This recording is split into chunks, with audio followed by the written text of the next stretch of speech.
यो people, good morning, good evening, good afternoon. जो video देख रहे हैं हम सबके लिए, कैसे हैं आप सब लोग बेटा? ओके, एक बार फिर से स्वागत है आप सबका हमारे नए लेक्चर में।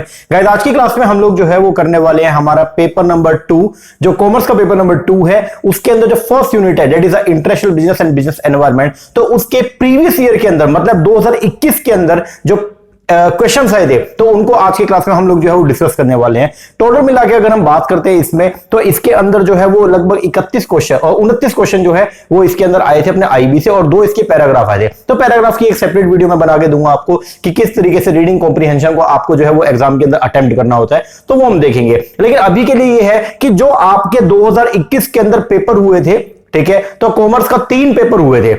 25 तारीख को मॉर्निंग और इवनिंग शिफ्ट का 2 तो वो हो गए, और एक 26 तारीख को मॉर्निंग शिफ्ट का।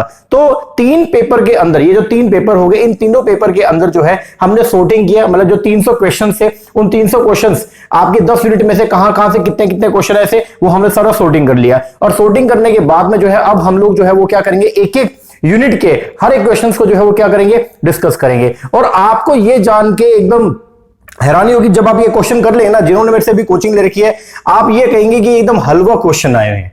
टोटल मिला के 28-29 जो क्वेश्चन आए इस बार आईबी सेगमेंट से, सिर्फ 2 क्वेश्चन आप जो है वो ये बोलोगे कि हाँ सर ये थोड़े से अलग क्वेश्चन है, क्योंकि वो करंट के क्वेश्चन है। बाकी सारे के सारे क्वेश्चन आपकी बुक में से, जो बुक आपको हमने प्रोवाइड की हुई है, उसी बुक में से A to Z क्वेश्चन आए हुए हैं। इनफैक्ट मैं पेज नंबर भी आपको मेंशन करके दे दूंगा। तो आइए अब हम जो है वो शुरुआत करते हैं, ठीक है। तो जिन बच्चों ने कोचिंग ले रखी है उनके लिए तो है बेनिफिशियल, जिन बच्चों ने कोचिंग नहीं ले रखी तो उनके लिए भी बेनिफिशियल है, क्योंकि उससे आपको अंदाजा हो जाएगा कि किस पैटर्न के क्वेश्चन जो है आपके एग्जाम में पूछे गए थे, और जनरली सेम पैटर्न के क्वेश्चन ही आपसे जो है वो पूछे जाएंगे।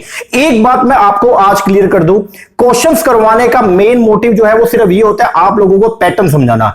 बहुत सारे बच्चे, 100 में से 90% बच्चे जो है वो इस मूवमेंट पे जो है वो भाग रहे हैं एमसीक्यूज के पीछे। और मैं आपको एक बात बता दूं, एमसीक्यू की कोई रेलेवेंसी नहीं है, एमसीक्यू किसी काम के नहीं है अगर आपको कॉन्सेप्ट नहीं आता। इसलिए मैं हर बार क्लासेस के अंदर बोलता हूं कि आप एट द एंड तक, मतलब जब तक आपका एग्जाम ना हो तब तक आप अपने कॉन्सेप्ट को बिल्डअप करें।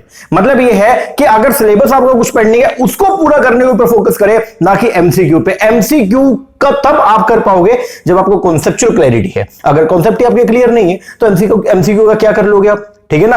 और बाकी हमने आईबी के पिछली बार लगभग 200 क्वेश्चन जो है मैंने आपको प्रोवाइड किए थे, ठीक है। तो वो टेलीग्राम पे हमने डाल भी रखी है, उसकी पीडीएफ जो है विद सॉल्यूशन था, वो जरूर कर लेना। और ये क्वेश्चन आप करोगे ना, आप ये कहोगे सर ये पेपर आया था, और बच्चे इतना चिल्लाते हैं कि पेपर मुश्किल पेपर मुश्किल। दिक्कत सबसे बड़ी पता है क्या है? दिक्कत सबसे बड़ी ये है, एट द एंड जब लास्ट का 15 दिन 20 दिन रह जाते हैं ना, उस टाइम पे बच्चा क्या करता है, कॉन्सेप्ट को हटा देता है और बच्चा पूरा फोकस करता है एमसीक्यू पे। और जबकि वो ऐसा टाइम है जहां पे आपको पूरा फोकस जो है वो करना चाहिए किसके ऊपर, कॉन्सेप्ट के ऊपर, क्योंकि आपको सारा रिवीजन करना चाहिए। बट बच्चा जो है वो रिवीजन पे फोकस कम करता है और बच्चा एमसीक्यू के ऊपर ज्यादा लग जाएगा। अरे डोल, एमसीक्यू तो तभी कर पाएगा बेटे जब तेरे कॉन्सेप्ट क्लियर होंगे। जब तेरे कॉन्सेप्ट ही क्लियर नहीं है तो एमसीक्यू क्या रट्टा मारेगा दोस्तों?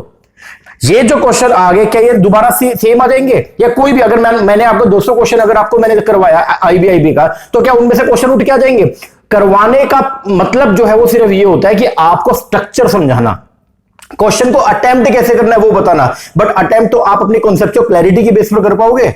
तो इसीलिए आप एमसीक्यू जब करते हो, अभी जैसे एग्जाम आने वाला है, आप एमसीक्यू कर रहे हो, आप कीजिए एमसीक्यूज, लेकिन एमसीक्यू करो अपने स्पेयर टाइम में, जब आप खाली हो, जब आपको ये है कि यार अभी मन नहीं कर रहा पढ़ने का, तो एमसीक्यू लगा लिए। लेकिन मेन फोकस आपका अभी भी कॉन्सेप्ट्स के ऊपर होना चाहिए। मैं आपको सीरियसली बोल रहा हूं, 2 बार पेपर दिया मैंने, दोनों बार जेआरएफ है, और मैं आपको रियलिटी बताऊं, एमसीक्यू शायद ही मैं थोड़ा बहुत 1-2 एमसीक्यू जो है, मतलब 1-2 बार मैंने बस एमसीक्यू किए होंगे, मैंने करके नहीं गया। मेन कॉन्सेप्ट अगर आपको आता होगा तो आप क्वेश्चन जो है वो कवर अप कर पाओगे। अगर कॉन्सेप्ट नहीं आता, कितने एमसीक्यू लगा के चल जाओ, अगर वो सेम आ गया तो एक अलग बात है। और सेम आगे कितने याद कर लोगे भाई? अगर आप जो है मान लो 200 हर यूनिट के कर गए, 2000 पेपर 1 के, 2000 पेपर 2 के, इतने एमसीक्यू अगर आप करके चले भी गए तो क्या आप याद रिटेन कर पाओगे सारे एमसीक्यूज को? Not possible. रिटेन तभी हो पाएगा अगर कॉन्सेप्ट क्लैरिटी है। तो इसीलिए मैं आपको अभी भी दोबारा मैं बोल रहा हूं, थोड़ा सा आप अपनी स्ट्रेटजी के अंदर चेंज कीजिए। एमसीक्यू को कीजिए, मना नहीं कर रहा हूं कि मत करो, लेकिन स्पेयर टाइम पे करो। अलग से वक्त मत निकालिए। अलग से अगर वक्त निकालना है तो अपनी पढ़ाई के लिए निकालिए। आप अपने कॉन्सेप्ट को क्लियर कीजिए। आप बेसिकली रिवीजन रिवीजन कीजिए, जितना मैक्सिमम हो पाए रिवीजन करेंगे तो बढ़िया काम चलेगा, ठीक है ना जी सर। चलो अब हम लोग जो शुरुआत करते हैं हमारे आईबी के क्वेश्चंस का। तो सबसे पहला क्वेश्चन जो हमारे सामने आ रहा है वो है ये, बोलता है sequence the following in increasing order in the integration of member economies.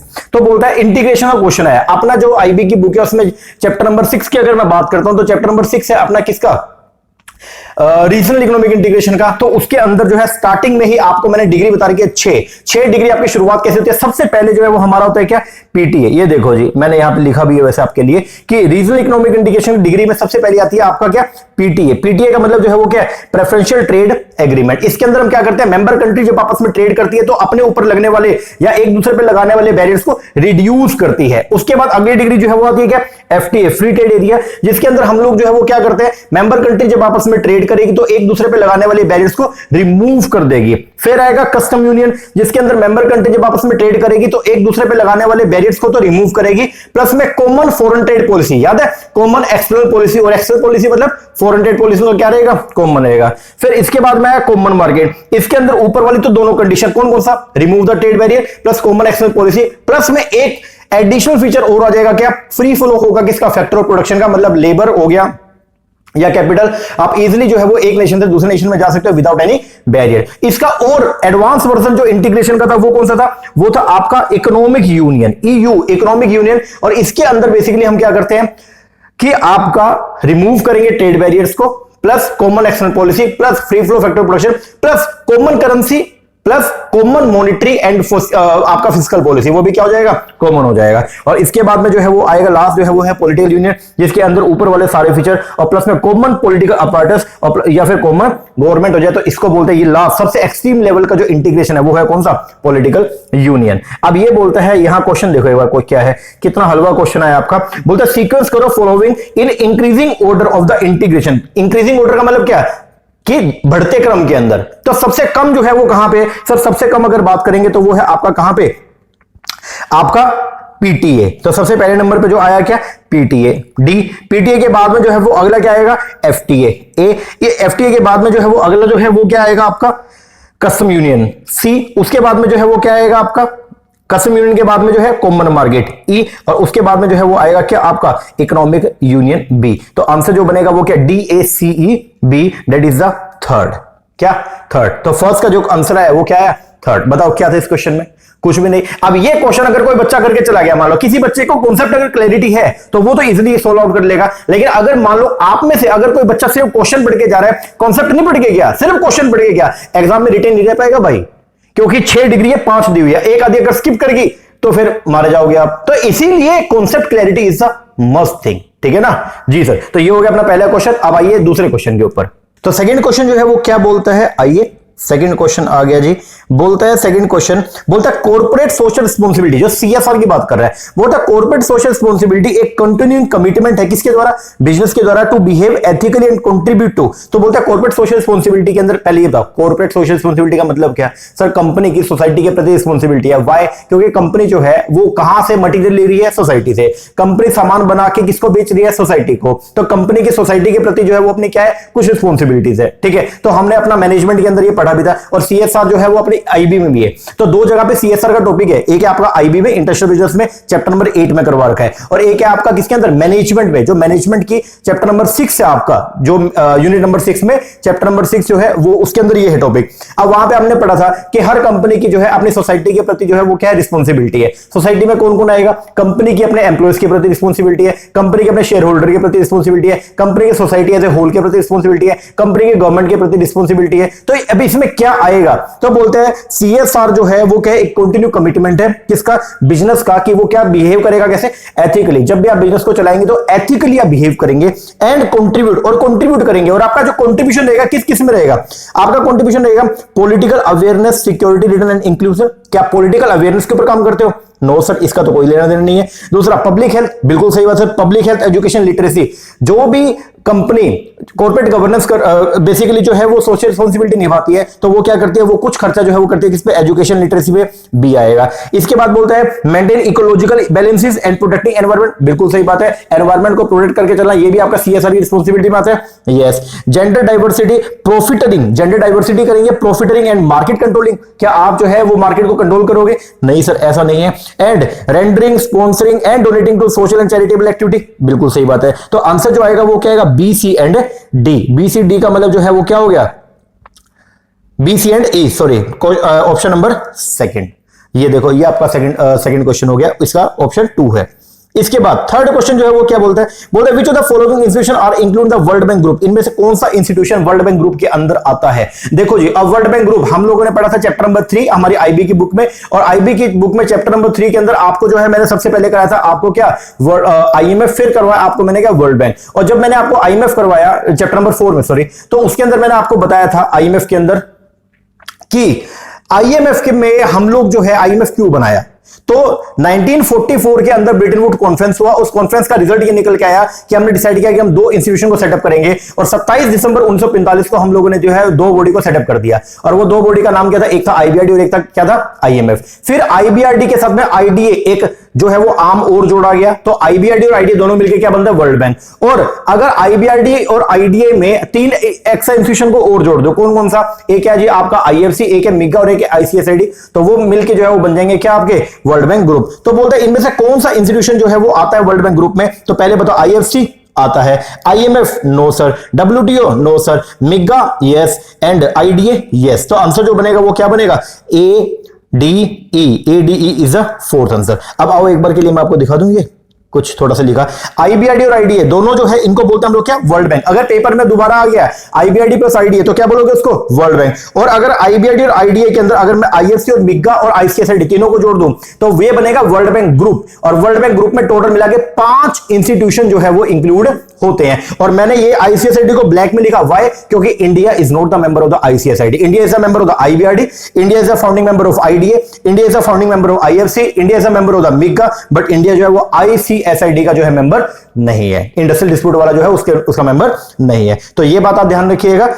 तो वर्ल्ड बैंक ग्रुप के अंदर ये 5 बॉडी आएंगी। अब यहां पे एक स्पेशल बात और ध्यान रखना, ये चीज ब्रिटेन वुड ट्विंस, यहां से क्वेश्चन बहुत बार पूछा जाता है कि ब्रिटेन वुड्स ट्विंस, भाई ब्रिटेन वुड ट्विंस का मतलब क्या, जब ब्रिटेन वुड्स की मीटिंग हुई थी 1 से लेकर 22 जुलाई तक जो है मीटिंग चली, 22 दिनों तक मीटिंग चली, और मीटिंग का आउटकम ये निकल के आया 1944 के अंदर कि हम 2 बॉडी को सेटअप करेंगे, एक का नाम होगा आईबीआरडी और एक का नाम क्या होगा, आईएमएफ। तो जो 2 बच्चों ने जो जन्म लिया था वो 2 बच्चे कौन कौन थे, एक था आपका आईबीआरडी और एक क्या था, आईएमएफ। और इन्होंने जन्म कब लिया, इनकी नींव तो रख दी थी 1944 के अंदर, और ये पैदा हुए कब, 27 दिसंबर 1945 को। ये बात थोड़ा ध्यान रखना। तो आईबीआरडी और आईएमएफ दोनों जो है वो आपके 27 दिसंबर 1945 को जो है वो क्या किया, ये सेटअप हो गए थे।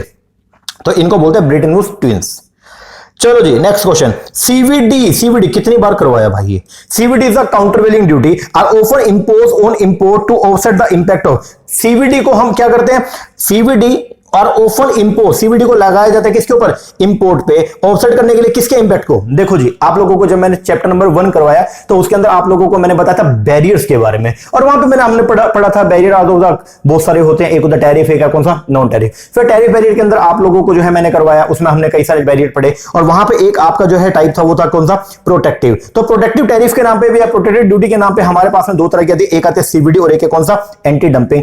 सीवीडी का मेन रोल क्या होता है, अगर एक्सपोर्टर की कंट्री ने, एक्सपोर्टर की गवर्नमेंट ने अगर अपने एक्सपोर्टर को जो है वो कुछ सब्सिडी दिया था और ये बोला कि तुम एक्सपोर्ट होने वाली गुड्स के रेट को क्या कर दीजिए, कम कर दीजिए, तो उस सब्सिडी के इंपैक्ट को नलीफाई करने के लिए हमारी गवर्नमेंट बाहर से आने वाले गुड्स के ऊपर एक एडिशनल ड्यूटी और लगाती है, and that duty is known as the CVD, countervailing duty. तो काउंटरवेलिंग ड्यूटी लगाई जाती है किसके लिए, फॉर काउंटर करने के लिए impact of the export subsidy provided by the exporter government. तो एक्सपोर्टर की गवर्नमेंट के द्वारा अपने एक्सपोर्टर को जो एक्सपोर्ट की सब्सिडी दी गई जिसकी वजह से उसने रेट को क्या कर दिया, कम कर दिया, तो उसके इंपैक्ट को नलीफाई करने के लिए हमारी गवर्नमेंट जो एडिशनल ड्यूटी इंपोज करती है, that is known as the आपका सीवीडी, काउंटरवेलिंग ड्यूटी। और एक होता है एंटी डंपिंग ड्यूटी, वो भी मैं करवा देता हूं। एंटी डंपिंग ड्यूटी क्या होता है, डंपिंग के इफेक्ट को नलीफाई करने के लिए। अब डंपिंग क्या होता है, विदेश में जाकर सामान बेचना सस्ते रेट पर, इनफैक्ट प्राइस को इतना रिड्यूस कर देंगे, कॉस्ट से भी रिड्यूस कर देंगे, ताकि वहां की डोमेस्टिक जो इंडस्ट्री है उसको क्या कर दे, एक बार डंप कर दे। जब वो आउट हो जाएगी तो धीरे धीरे हम रेट को क्या कर देंगे, बढ़ा देंगे, इसको बोलते हैं हम लोग क्या, डंपिंग। और डंपिंग के इफेक्ट को रोकने के लिए हमारी गवर्नमेंट जो एडिशनल ड्यूटी लगाती है इंपोर्ट होने वाली गुड्स के ऊपर, उसको बोलते हैं हम लोग क्या, एंटी डंपिंग ड्यूटी। तो क्वेश्चन क्या था, बोलता CVD are often impose, CVD impose की जाती है इंपोर्ट पे, क्या करने के लिए, ऑफसेट करने के लिए इंपैक्ट ऑफ द, किसको, impact of the export subsidy. तो फोर्थ का जो आंसर है दैट इज सेकंड। चलो जी चलो जी चलो जी, फिफ्थ क्वेश्चन आ गया, बोलता है मैच लिस्ट 1 एंड लिस्ट 2, दोनों लिस्ट को जो है वो आपको क्या करना है जी, मैचिंग करना है। अब यहां पे आपको जो है वो दिया हुआ है यहां पे क्या, चैप्टर नंबर 2। अब चैप्टर नंबर 2 के अंदर हमने पढ़ा था थ्योरी ऑफ इंटरनेशनल बिजनेस, जिसके अंदर हम लोगों ने 14 थ्योरी पढ़ी। तो अब वहां से ये बता रखा है, देखो ये डेविड रिकार्डो का थ्योरी, माइकल पोर्टर का थ्योरी, एडम स्मिथ का थ्योरी और हेक्टर ओलिन का थ्योरी। किसने कौन कौन सा थ्योरी दिया, सबसे पहले डेविड रिकार्डो। डेविड रिकार्डो ने जो थ्योरी दिया था वो कौन सा, थ्योरी ऑफ कंपैरेटिव एडवांटेज, ठीक है जी। माइकल पोर्टर ने जो थ्योरी दिया उस थ्योरी का नाम जो है वो क्या था, वो था थ्योरी ऑफ कॉम्पिटिटिव एडवांटेज, ठीक है जी। एडम स्मिथ ने जो थ्योरी प्रोपाउंड किया उसका नाम जो है वो क्या था, वो था थ्योरी ऑफ एब्सोल्यूट एडवांटेज। और हेक्टर ओलिन ने जो थ्योरी दिया उसका नाम क्या था, फैक्टर एंडोमेंट थ्योरी। तो आंसर जो बनेगा वो क्या बनेगा फिफ्थ का, दैट इज 3 4 1 2। आ जाओ जी, 3 4 1 2 एक बार काउंट कर लो कहां पे है, 3 4 1 2 3 4 1 2, दैट इज सेकंड। चलो जी चलो जी चलो जी, अब नेक्स्ट क्वेश्चन हमारा क्या बोलते हैं, बोलते हैं लॉजिकली सीक्वेंस कीजिए। आप लॉजिकली सीक्वेंस में डालिए following in the process of entering international market. आप जब इंटरनेशनल बिजनेस के अंदर जो है वो क्या होते हो, एंगेज होते हैं, मतलब जो आप इंटरनेशनल बिजनेस जो है वो करना शुरू करते हो तो आप क्या करते हो। आपको याद है हमने जब चैप्टर नंबर 1 पढ़ा उसके अंदर हम लोगों ने पढ़ते मोड ऑफ इंटरनेशनल बिजनेस, और जो मोड्स हमने पढ़े थे इंटरनेशनल बिजनेस के, उसके अंदर हम लोगों ने 3 तरह के मोड जो है वो देखे थे। एक था आपका ट्रेड रिलेटेड, ध्यान है, एक था आपके कॉन्ट्रेक्चुअल और एक था कौन सा, इन्वेस्टमेंट मोड, ठीक है। तो यहां पे ये बोलता है आपको लॉजिकली सीक्वेंस में करना है। मॉडल बता दिया किसका, उपासला मॉडल। वैसे पिछले क्वेश्चंस अगर आपने लगा ली तो हमने उसमें भी बताया उपासला मॉडल होता है किसके लिए, for internationalisation of the firm के लिए। अब मुझे ये बताइए कंपनी कैसे कैसे काम करती है। अगर हम शुरुआत करते हैं, ये देखो जी ध्यान देना, सबसे पहले कंपनी जो है वो होती है डोमेस्टिक कंपनी, डोमेस्टिक के बाद बनती है वो इंटरनेशनल कंपनी, फिर बनती है ग्लोबल कंपनी, फिर बनती है आपकी एमएनसी, फिर ग्लोबल और फिर बनेगा टीएनसी। अब वो कैसे कैसे बढ़ती है आगे, तो मैंने बताया था वहां पे सबसे पहले कंपनी जो डोमेस्टिक कंपनी है वो डोमेस्टिक ट्रेड करती है जी। उसके बाद में धीरे धीरे कंपनी जो है वो क्या करती है, अपने बिजनेस ऑपरेशन को बाहर बढ़ाने के लिए वो पहले एक्सपोर्ट पे जाती है। और एक्सपोर्ट कौन सा पहले करते हैं, इनडायरेक्ट एक्सपोर्ट। इनडायरेक्ट एक्सपोर्ट करने के बाद फिर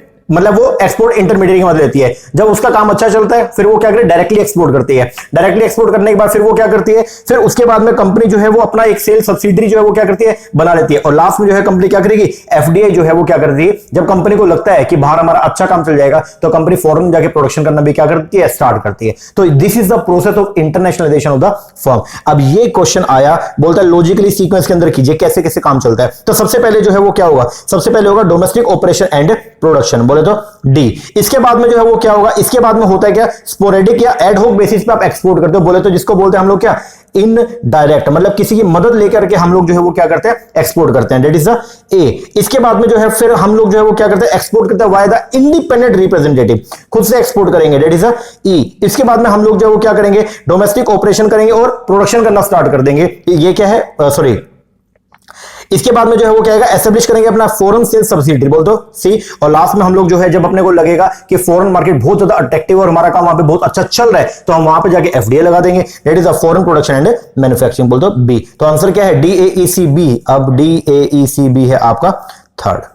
चलो जी आगे नेक्स्ट क्वेश्चन, बोलता है फैक्टर कंडीशन। फैक्टर कंडीशन जो है Michael porter comparative advantage theory में इंक्लूड, फैक्टर कंडीशन में क्या क्या आता है आपको ध्यान है, मैंने आपको बताया था हमने जब ये फैक्टर प्रोपोर्शन थ्योरी पढ़ा, या माइकल पोर्टर का जो मॉडल था, ठीक है, थ्योरी ऑफ कॉम्पिटिटिव एडवांटेज, और उसके अंदर हमने पढ़े थे ये हमारे जो है वो टोटल मिला के पहले तो 4 आपके फैक्टर थे। ये किसके ऊपर डील करती है, ये डील करती है या ये बेसिकली फोकस करती है किस पे, होम एनवायरमेंट के ऊपर। तो ये बोल दिया अगर मान लो आप इंटरनेशनल बिजनेस कर रहे हो और अगर ये फैक्टर अगर आपके फेवर में है, मतलब ये डोमेस्टिक नेचर के फैक्टर अगर आपके फेवर में है तो आपका इंटरनेशनल ट्रेड जो सबसे क्या रहेगा, अच्छा रहेगा। अब ये फैक्टर कौन कौन से थे, तो हमने पढ़ा था वहां सबसे पहले था फैक्टर कंडीशन, एक था डिमांड कंडीशन, एक था सपोर्टिंग रिलेटेड इंडस्ट्री और एक था कौन सा, firm strategy structure and rivalry. इसके अलावा 2 एडिशन जो है वो फैक्टर और उसमें बताए थे, एक था role of chance and event और एक था आपका गवर्नमेंट का पॉलिसी। तो ये फैक्टर अगर आपके फेवर में है तो आपका इंटरनेशनल मार्केट के अंदर जो है वो ट्रेड क्या रहेगा, अच्छा रहेगा। तो अब बताइए कि फैक्टर कंडीशन जो है Michael porter comparative advantage of nation का, उसमें क्या क्या आता है। फैक्टर कंडीशन के अंदर बेसिकली आता है आपके फैक्टर प्रोडक्शन, जिसके अंदर आपका लेबर और कैपिटल हो गया। तो इसके अंदर आएगा आपका क्या, force, skilled labour and scientific knowledge, this is known as your factor. अगर आपकी लेबर के पास स्किल्ड नॉलेज है तो आपका इंटरनेशनल बिजनेस के अंदर ट्रेड जो रहेगा वो क्या रहेगा, मस्त रहेगा, एकदम ज्यादा रहेगा। चलो जी 7th का हो गया, 4th। आ जाओ भाई एट्थ क्वेश्चन पे। एट्थ क्वेश्चन क्या बोलता है? बोलता है which of the most important driver. अब ये इतना हलवा क्वेश्चन है ना, वैसे मैंने इंडियन इकोनॉमी जो है, इंडियन इकोनॉमी का लेक्चर मैंने करवाया था उसका कोविड एंड इंडियन इकोनॉमी का। अब ये एक बार थोड़ा सा फोकस करना। ये क्या बोलता है? बोलता है which of the most potent driver, इनमें से कौन सा ऐसा ड्राइवर है, पोटेंट मतलब जिसमें दम है, ड्राइवर मतलब जो क्या करता है, आपको बूस्ट करता है किसमें, of business transformation during the कोविड-19 पेंडेमिक। अब कोविड-19 पेंडेमिक के अंदर जो है वो कौन सा ऐसा ड्राइवर था जिसने बिजनेस को क्या कर दिया, पूरी तरह से ट्रांसफॉर्म कर दिया। तो सबसे मेन जो आपका जो ड्राइवर था या सबसे मेन फैक्टर जिसकी वजह से बिजनेस जो पूरी तरह से ट्रांसफॉर्म हो गया, दैट इज योर टेक्नोलॉजी। वो क्या है? Technique, technology adoption and innovation. इसकी वजह से सबसे ज्यादा जो है वो बिजनेस क्या हो गया, ट्रांसफॉर्म हो गया। आज की डेट में जो है सबसे ज्यादा चरण हो गया किसका, ऑनलाइन का। तो ऑनलाइन बिजनेस जो है वो बहुत ज्यादा क्या हो गया, एक्सपेंड हो गया। सॉरी। तो सबसे ज्यादा चलन किसकी वजह से हुआ, टेक्नोलॉजी की वजह से हुआ। तो एट का आंसर किसका, थर्ड आ गया। येगा नाइन्थ बोलता है to prevent opportunistic take over, क्या करने के लिए, रोकने के लिए opportunistic take over domestic firm amid the कोविड-19 pandemic, FDI from country that share border with India is allowed through. अब ये क्या बोलता है, पहले क्वेश्चन समझना। क्वेश्चन इतना पता है क्या है, बहुत सारे बच्चे कोविड-19 ये तो आता ही नहीं होगा, ये तो हम करके नहीं गए। अरे भाई जो वो पूछ रहा है एक बार के लिए आप क्वेश्चन को पढ़ो। पेपर में मैं आप देखिए बहुत सारी चीजें जो मिलकर के रोल प्ले करती हैं।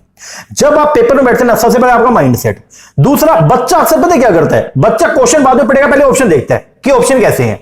वो हलवा है बिल्कुल ही। अगर आपको क्वेश्चन को अटेम्प्ट करना है, सबसे पहले आप लोग क्वेश्चन को पढ़ो, एक बार नहीं तो दो बार रीडिंग लो। क्वेश्चन अगर ढंग से पढ़ लिया और क्वेश्चन समझ में आ गया तो आंसर अपने आप ही निकल के आएगा, फिर आप सॉर्टिंग कर सकते हो। आप क्वेश्चन पढ़ो क्या बोलता है, बोलता है रोकने के लिए, प्रिवेंट करने के लिए अपॉर्चुनिस्टिक टेक ओवर को of the domestic firm amid कोविड-19, मतलब जो हमारी डोमेस्टिक कंपनी है उनका टेक ओवर कर लेती है फॉरेन कंपनीज, उसको रोकने के लिए हमारी गवर्नमेंट ने क्या किया। अब ये बताइए, आपको ध्यान है हम लोगों ने जो है वो पढ़ा चैप्टर नंबर 1 के अंदर, आपको मैंने एफडीआई करवाया और एफडीआई के अंदर हम लोगों ने वहां पे पढ़ा था कि एफडीआई कैसे कैसे होती है। एक होता है ऑटोमेटिक रूट, एक होता कौन सा, गवर्नमेंट रूट, याद है क्या। तो गवर्नमेंट जो है गवर्नमेंट रूट लगाती क्यों है, गवर्नमेंट ने कुछ सेक्टर को बता दिया भी ये सेक्टर के अंदर फिरंगी तुम पैसा लगा सकते हो, लेकिन पैसा लगाने से पहले आपको गवर्नमेंट से क्या लेना पड़ेगा, परमिशन। लाइक अगर मैं बैंकिंग की बात करता हूं तो हमारे जितने भी पब्लिक सेक्टर के बैंक है उसके अंदर 20% का एफडीआई अलाउड है। अब वो 20% का एफडीआई अलाउड है बट गवर्नमेंट रूट से अलाउड है। इसका मतलब क्या कि हमने फॉरेन वालों को क्या बोला, फॉरेन नेशनल्स तुम अगर हमारे इंडिया के पब्लिक सेक्टर बैंकों में पैसा लगाना चाहते हो आप लगा सकते हो, लेकिन उसके लिए पहले आपको गवर्नमेंट से प्रायर क्या लेना पड़ेगा, परमिशन। अब बाहर वाले लोग हमारी फर्म्स को टेक ओवर कर लेते तो गवर्नमेंट ने क्या किया है, गवर्नमेंट ने उसके ऊपर क्या लगा दिया, गवर्नमेंट ने जो एफडीआई थी उसको किस रूट से कर दिया, गवर्नमेंट रूट से कर दिया। आओ एक बार क्वेश्चन देखो पहले क्या बोलता है, प्रिवेंट करने के लिए, रोकने के लिए अपॉर्चुनिस्टिक टेक ओवर, मतलब जो टेक ओवर था हमारी डोमेस्टिक फर्म का उसको रोकने के लिए, ठीक है, हमारी गवर्नमेंट ने जो है वो क्या किया। अब पहले तो ये समझो एफडीआई दो तरह की है, एक है प्रोहिबिटेड, मतलब कुछ ऐसे सेक्टर है जहां पे आप एफडीआई लगा नहीं सकते, एक होती है कौन सी, परमिटेड या अलाउड, जिसके अंदर आप लगा सकते हो। आप जो लगा सकते हैं तो वो वहां पे गवर्नमेंट ने दो रूट आपको प्रिस्क्राइब किए, एक होता है ऑटोमेटिक और एक कौन सा, गवर्नमेंट। ऑटोमेटिक रूट के अंदर विदाउट गवर्नमेंट के अप्रूवल के आप पैसा लगा सकते हो और गवर्नमेंट रूट में आप पैसा लगा सकते हो, लेकिन आपको पहले गवर्नमेंट से क्या लेना पड़ेगा, अप्रूवल। अब इसके अंदर देख लो आपको क्या क्या निकल के आता है। ये देखो एफआईपीबी, ये तो एक बोर्ड था जो कि अब खत्म कर दिया, फॉरेन इन्वेस्टमेंट प्रमोशन बोर्ड जो था। अब है डीपीआईआईटी। अब ये डीपीआईआईटी जो है ये क्या है, ये फॉरेन इन्वेस्टमेंट को जो है प्रमोट करने का काम करता है। तो ये एक बोर्ड मार्क है, इसके जगह पहले डीआईपीपी था, ठीक है। अब ये क्या बना दिया, डीपीआईआईटी। अब ये डीपीआईआईटी जो है ये क्या है, इसका ये एक बोर्ड है जिसका मेन रोल जो है वो क्या है, वो प्रमोट करता है एफडीआई के फ्लो इन इंडिया। तो इंडिया के अंदर एफडीआई के फ्लो को बढ़ाने के लिए बेसिकली डीपीआईआईटी बना रखा है। तो मतलब ये दो तो वैसे अलग हो गया, रह गए कौन से, दो। अब अगर टेक ओवर को रोकने तो गवर्नमेंट एक्शन लेगी और गवर्नमेंट क्या सबको ऑटोमेटिक कर देगी। भाई अगर ऑटोमेटिक कर दिया तो लोग हमारे जितने भी यहाँ की डोमेस्टिक इंडस्ट्री है सबके ऊपर कब्जा कर लेंगे। तो गवर्नमेंट ने कौन सा रास्ता अपनाया, गवर्नमेंट ने गवर्नमेंट रूट अपनाया। तो आंसर जो आएगा वो क्या आएगा, सेकंड। चलो जी नेक्स्ट क्वेश्चन, क्वेश्चन नंबर 10 बोलता है given below are the two statement. ये क्वेश्चन बहुत ही बढ़िया वाला क्वेश्चन है, मजा आ गया क्वेश्चन देख के।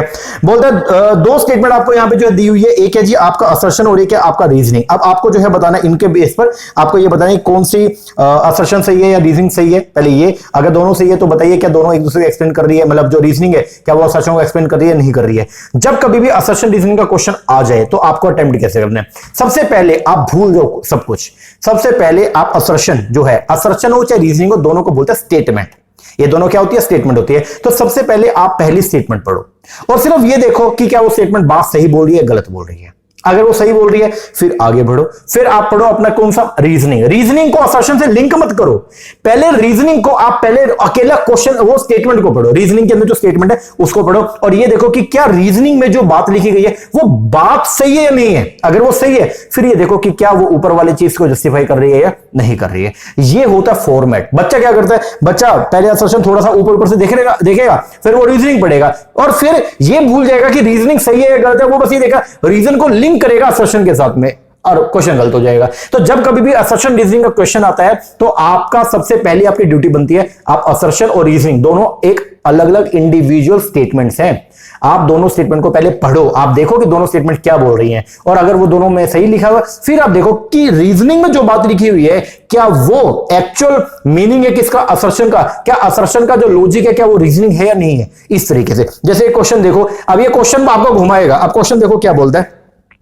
असर्शन दिया बोलता है foreign investment is playing an increasing role. आज के डेट में फॉरेन इन्वेस्टमेंट जो है वो इंक्रीजिंग रोल प्ले कर रहा है इन इकोनॉमिक डेवलपमेंट। मतलब बाहर से विदेशों से जो फॉरेन इन्वेस्टमेंट हमारे इंडिया में आती है उससे इंडिया का आर्थिक विकास होता है। बिल्कुल होता है, क्योंकि अगर फॉरेन इन्वेस्टमेंट इंडिया में आएगी तो इंडिया के अंदर इंडस्ट्री को डेवलप किया जाएगा जी, यहां पे जो है फिर क्या होगा, इकोनॉमिक डेवलपमेंट होगा, इकोनॉमी डेवलप करेगी जी बिल्कुल, क्योंकि प्रोडक्शन होगा, यहां पे सब कुछ होगा, इकोनॉमी डेवलप करेगी, क्या लोगों को रोजगार मिलेगा। तो बोलता है फॉरेन इन्वेस्टमेंट जो है एक इंक्रीजिंग रोल प्ले करती है किसके अंदर, इकोनॉमिक डेवलपमेंट में कंट्रीब्यूट करती है, significant share of the domestic investment, employment generation and export. बिल्कुल बात एकदम क्या सही है, असर्शन एकदम ओके है। अब असर्शन क्या बोल रही है एक बार दोबारा देख लो, फॉरेन इन्वेस्टमेंट जो एक इंक्रीजिंग रोल प्ले कर रही है किसमें, इकोनॉमिक डेवलपमेंट में, कंट्रीब्यूट कर रही है to the significant share of the domestic investment, employment generation and export. तो असर्शन एकदम सही है। अब असर्शन को भूल जाओ, अब रीजनिंग पढ़ो और रीजनिंग को पढ़ना इंडिविजुअल। मेरा छोटा सा क्वेश्चन ये है, जब मैंने आपको असर्शन पढ़ाया क्या मैंने रीजनिंग पढ़ी? नहीं। क्या मैंने लिंक किया? नहीं। मैंने आपको क्या बोला, सिर्फ असर्शन, तो मैंने असर्शन पढ़ो। अब रीजनिंग पढ़नी है, असर्शन को ध्यान में मत लेके आओ, अकेला रीजनिंग पढ़ो कि रीजनिंग में जो बात लिखी क्या वो सही है या नहीं है। आओ देखते हैं। बोलता है substantial increase in the magnitude of the capital inflow, जब से कैपिटल इनफ्लो का मैग्नीट्यूड बढ़ा है, मतलब बाहर से फॉरेन इन्वेस्टमेंट जब से बढ़ी है, हैव रिमार्केबल इंप्रूव, उसकी वजह से इंडिया का जो बैलेंस ऑफ पेमेंट है वो बढ़ गया। बिल्कुल सही बात है, क्योंकि जो फॉरेन इन्वेस्टमेंट होती है ना वो आती है आपके कहां पे, वो आती है जी आपके बीओपी के कैपिटल अकाउंट में। तो उससे जो है वो क्या हुआ है, आपका जो कैपिटल का जो फ्लो है वो क्या हुआ है, बढ़ा है, और जिससे आपका बीओपी अच्छा हो गया। एंड फॉरेन एक्सचेंज रिजर्व की पोजीशन भी क्या हो गई है, सुधर गई है। ये बात भी बिल्कुल जो है वो क्या सही है। बाहर से अगर फॉरेन करेंसी का इनफ्लो होगा तो आपके यहां का जो बीओपी क्या वो क्या हो जाएगा, पॉजिटिव। तो ये बात भी, रीजन भी सही है। अब चेक करो कि क्या रीजनिंग असर्शन होगा एक्सप्लेन कर रही है नहीं कर रही है। मेरा छोटा सा क्वेश्चन ये है, क्या बैलेंस ऑफ पेमेंट में, बैलेंस ऑफ पेमेंट या फिर फॉरेन एक्सचेंज रिजर्व की पोजीशन अगर इंक्रीज होती है तो क्या उससे देश के अंदर इकोनॉमिक डेवलपमेंट होता है? क्या इसका कोई लिंक बैठ रहा है कहीं पे भी? अब बताओ आप एक बार के लिए, ऊपर जो बात कर रहा है वो किसकी कर रहा है कि फॉरेन से आने वाली इन्वेस्टमेंट से देश में सुधार हुआ, देश में आर्थिक डेवलपमेंट हुई, इकोनॉमी डेवलप हुई है, देश के अंदर जो है वो क्या हुआ, एम्प्लॉयमेंट जनरेट हुई, देश से एक्सपोर्ट बढ़ा। बट क्या उस चीज का बीओबी से कोई लेने देना है क्या?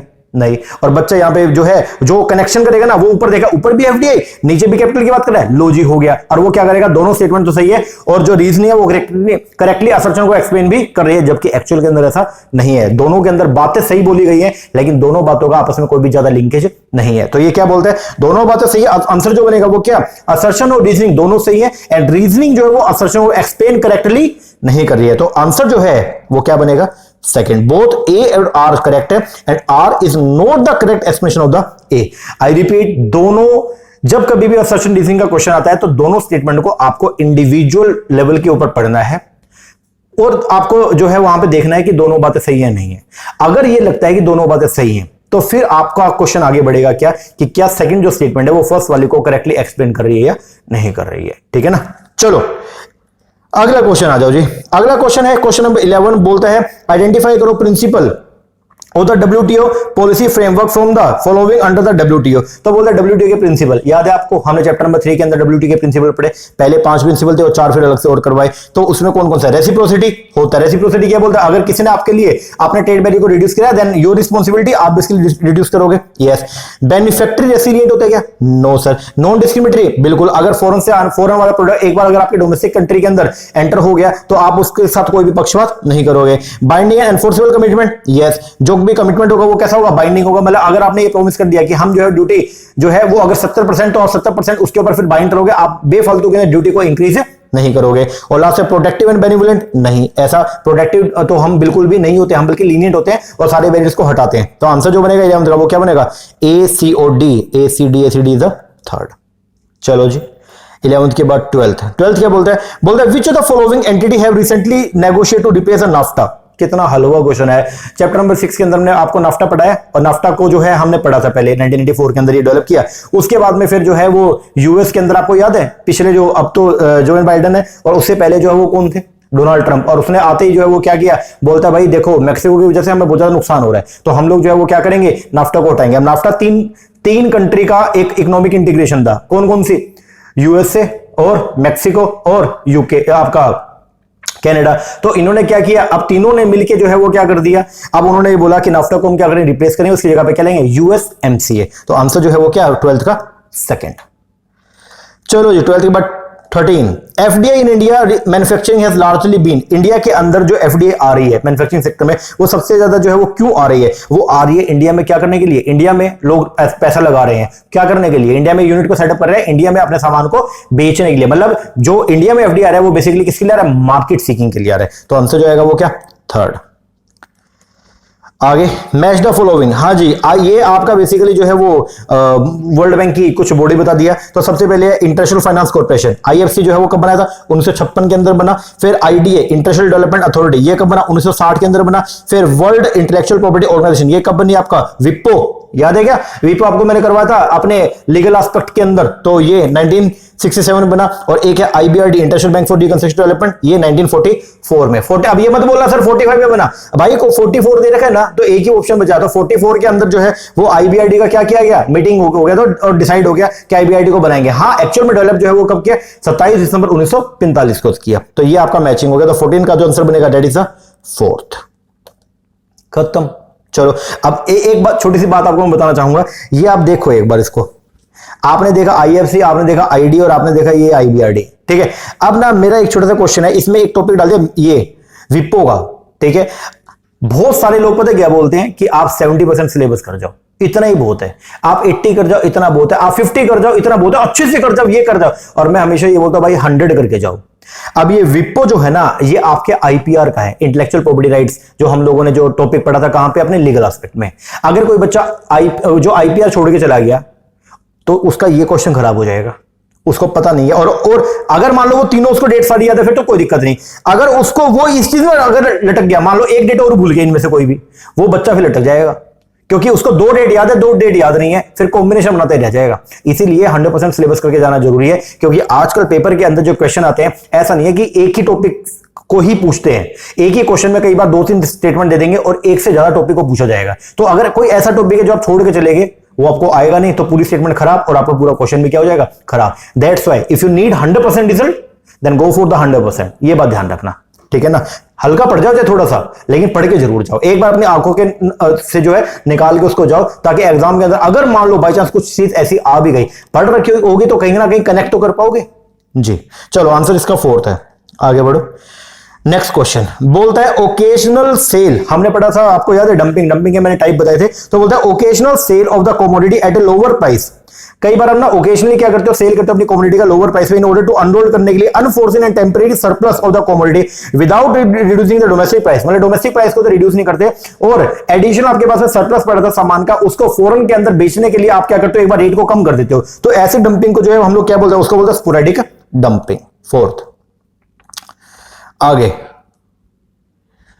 16 क्वेश्चन क्या बोलता है, बोलता है right of the consumer as enunciated under the section 6 of the consumer protection act 1986। अब ये कोपरा का क्वेश्चन आ गया, वैसे कोपरा 2019 आ गया, लेकिन ये कोपरा 1986 का पूछ लिया। लेकिन कोई घबराने की बात नहीं है, क्यों, क्योंकि दोनों चाहे 1986 चाहे 2019 हो, दोनों के अंदर जो कंज्यूमर के राइट है वो तो वही सेम है। तो बोलते हैं इनमें से कौन से राइट है कंज्यूमर के। तो सबसे पहला जो राइट है कंज्यूमर का, to be protect against the marketing of goods and service which are hazards to the life and property. बिल्कुल कंज्यूमर को जो है बचने का अधिकार है। दूसरा to be assured and competitive prices and low cost quality product, assure होगा कि उसको क्या मिले, कॉम्पिटिटिव प्राइस मिले और low low cost quality product मिले? नहीं सर, ये तो गलत है। अगला, to be assured that the consumer interest will service the due consideration at an appropriate forum. क्या बोलता है? टू बी एश्योर होगा कि कंज्यूमर का इंटरेस्ट को सर्व किया जाएगा ड्यू कंसिडरेशन के साथ में एट द एप्रोप्रिएट फोरम। बिल्कुल सही बात। और एप्रोप्रिएट फोरम 3 लेवल पे बनी हुई है, एक है डिस्ट्रिक्ट लेवल पे, एक है स्टेट लेवल पे और एक कौन सा? नेशनल लेवल पे। तो ये आपका जो है वो क्या है? सही है। इसके बाद में to be product for multiple user product, ऐसा है क्या? नहीं, आपकी मर्जी है भाई, अगर आपका मन करे एक सामान को जो है आप अलग अलग यूज में लेके आना चाहते हो, ला सकते हो। तो ये आपका गलत है। And to be informed about the, क्या सूचना का अधिकार है क्या? Yes, to be informed about the quality, potency, purity, price of the goods and service. E, तो आंसर जो बनेगा वो क्या बनेगा? ए, सी एंड ई। ए, सी, ई बोले तो फोर्थ। चलो जी आगे बोलता है द थ्योरी जो एक्सप्लेन करते हैं effect of devaluation on the balance of trade, उसको क्या बोलता है? उसको बोलते हैं हम लोग क्या? J curve theory. J curve, ये ध्यान से पढ़ के जाना। जो डीवैल्यूएशन बैलेंस ऑफ ट्रेड को, बैलेंस ऑफ ट्रेड की वजह से आपने अपनी इकोनॉमी, अपने करेंसी को जो है वो क्या करते हैं? डीवैल्यू कर दिया। तो उसको कौन सी थ्योरी एक्सप्लेन करते हैं? उसको बोलते हैं जे कर्व बोलते हैं। अब थोड़ा सा मैंने जे कर्व के बारे में लिखा है, वो देख लो।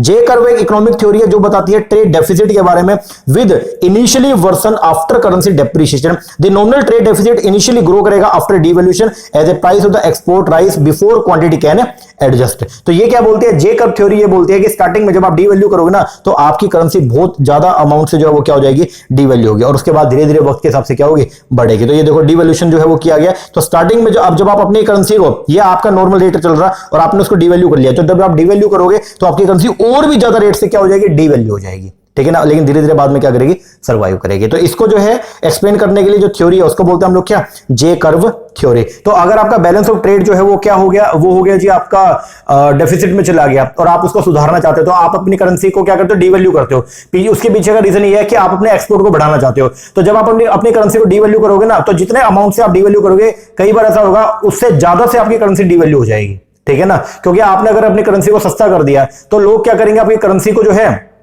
सेल करना शुरू कर देंगे, क्योंकि रेट कम हो गया ना उसका।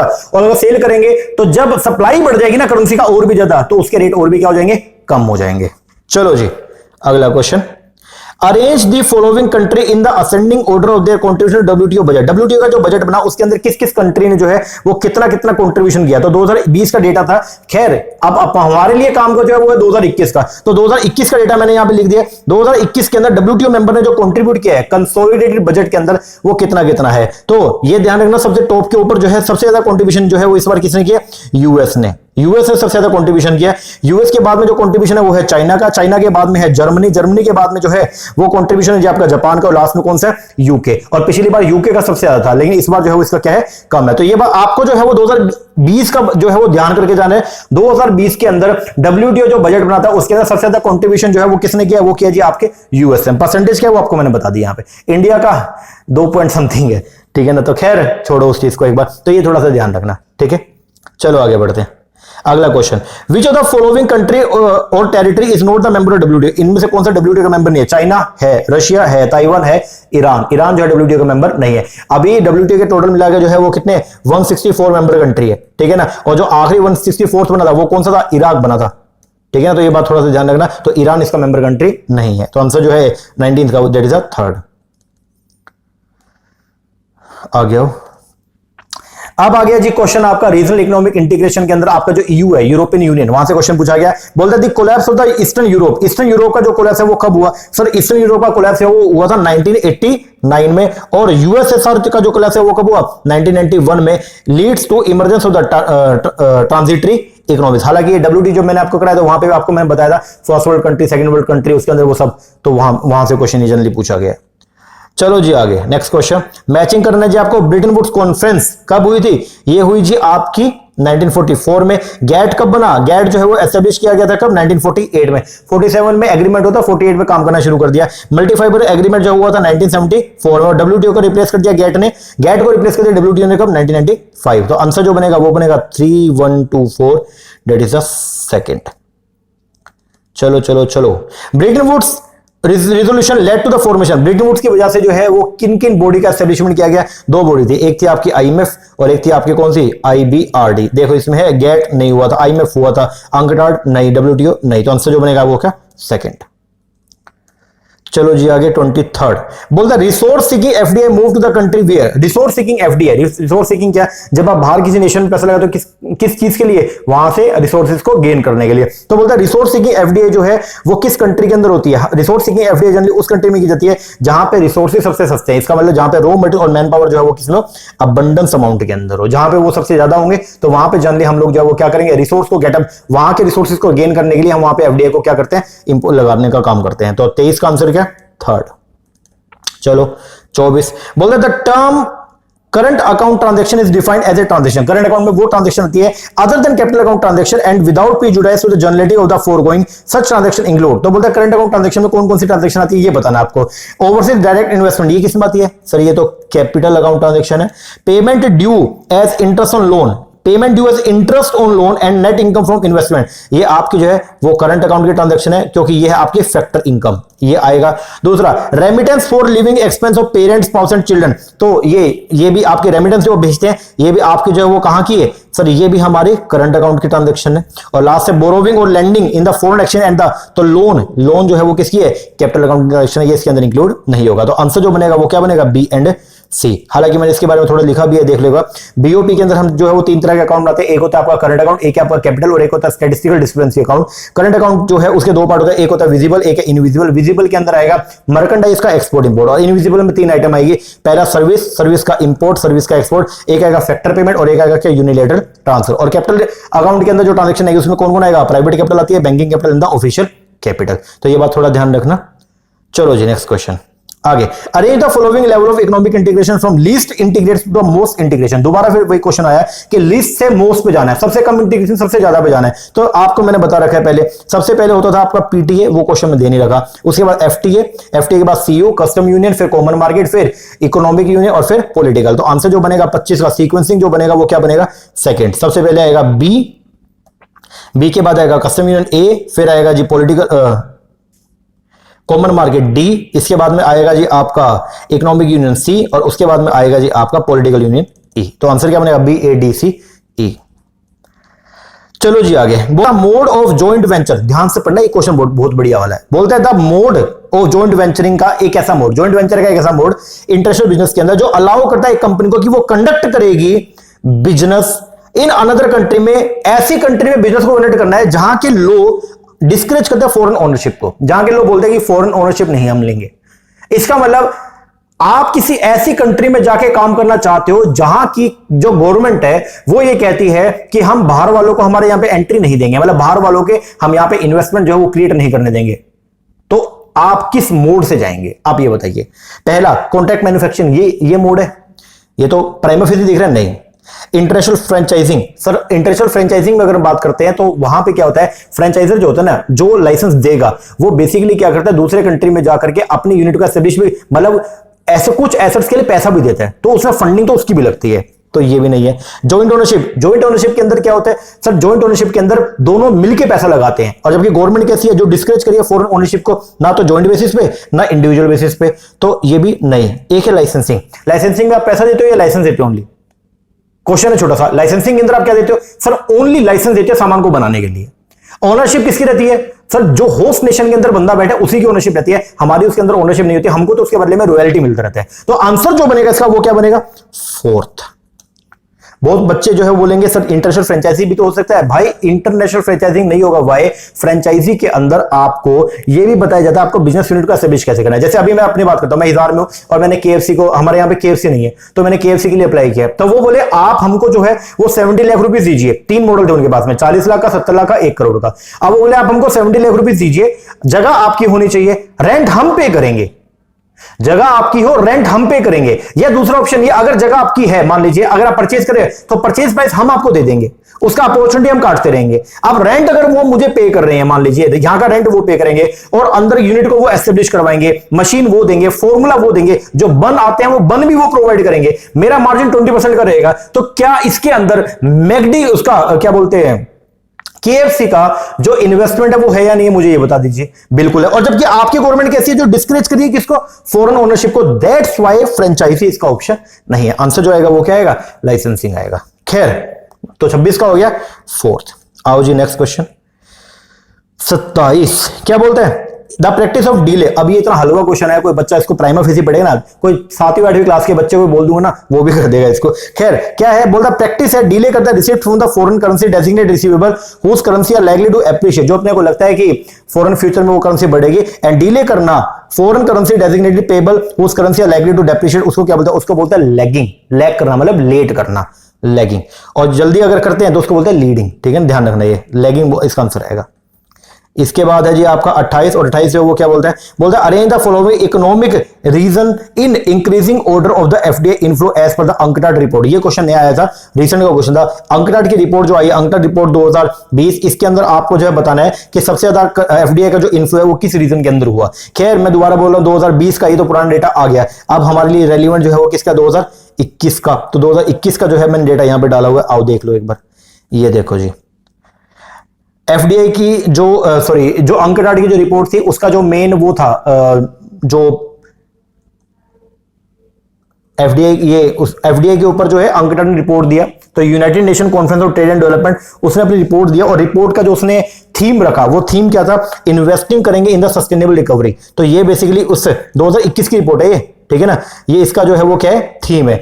थीम क्या है, इन्वेस्ट करेंगे in the sustainable recovery. Okay, अब इसके अंदर जो है वो बता रखा है मैंने यहाँ पे 2021 की रिपोर्ट है, सबसे लेटेस्ट है, जो रेलिवेंट डेटा वो मैंने सारा इसमें डाल दिया। मैंने यहाँ पे डाल दिया कि किस कंट्री में सबसे ज्यादा इनफ्लो हुआ, किस कंट्री से सबसे ज्यादा आउटफ्लो हुआ, और रीजन वाइज भी डाल दिया, ठीक है ना। ये 2021 का है डेटा जो सबसे लेटेस्ट है। इसके अलावा अगर फिर भी किसी बच्चे को जो है वो ये है कि नहीं मेरे को तो और भी पढ़ना है, तो इसकी इस पे क्या बोलते हैं अपने डिस्क्रिप्शन के अंदर मैं इसका जो है वो लिंक डाल दूंगा अंकटाड की रिपोर्ट का, तो आप वहां पे जाके एक्स्ट्रा पढ़ भी सकते हो। लेकिन खैर इतना रेलिवेंट है, इतना कर जाओगे तो मोर देन सफिशिएंट है। अब ये क्या था, एफडीआई का जो इनफ्लो है बाय रीजन 2019 और 20 का जो है, यहाँ 2021 का जो डेटा है ना, तो उसके अंदर 19 और 20 का डेटा आपको प्रोवाइड किया जाएगा, ठीक है।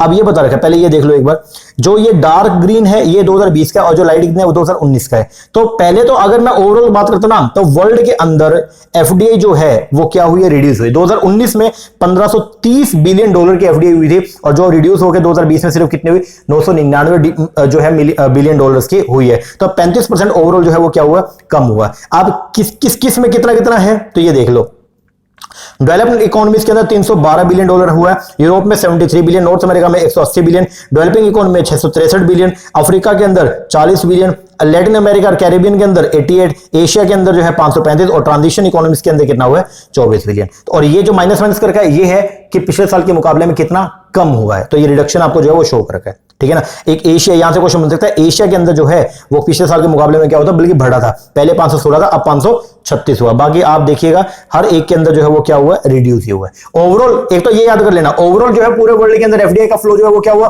कम हुआ, 35% से कम हो गया। और लेकिन एक ऐसा रीजन है जहां पे बढ़ा, डेट इज एशिया, ये बात ध्यान रखना।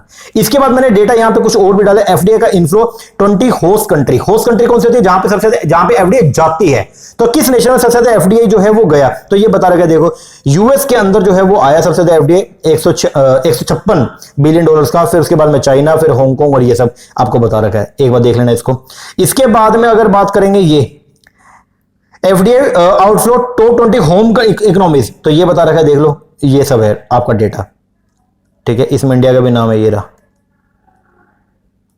जी, तो ये थोड़ा आप देख लीजिएगा एक बार, ठीक है ना। तो डेटा खैर मैंने डाल दिया, आप ये कर देना। बाकी इतना डेप्थ में तो शायद क्या पता ना भी पूछे, यहां से क्वेश्चन बन सकता है कि अब नया जो है वो जो इकोनॉमी अंकटाड की जो 2021 की रिपोर्ट आई है, तो उसके अंदर बेसिकली क्या है, तो उसके अंदर ये बताया गया कि वर्ल्ड में एफडीआई का जो इनफ्लो है वो क्या हुआ, रिड्यूस हुआ है 35% से। तो ये थोड़ा सा ध्यान रखना, ओके जी सर। खैर अगर आप देखेंगे इसका आंसर जो है वो 28 का जो है वो 4 था, ठीक है जी सर। अब ये हो गए जी हमारे 28 क्वेश्चन जो आए थे इस बार पेपर के अंदर, ठीक है। तो आई होप आपको समझ में आ गए होंगे कि पेपर का लेवल क्या आता है, ठीक है ना।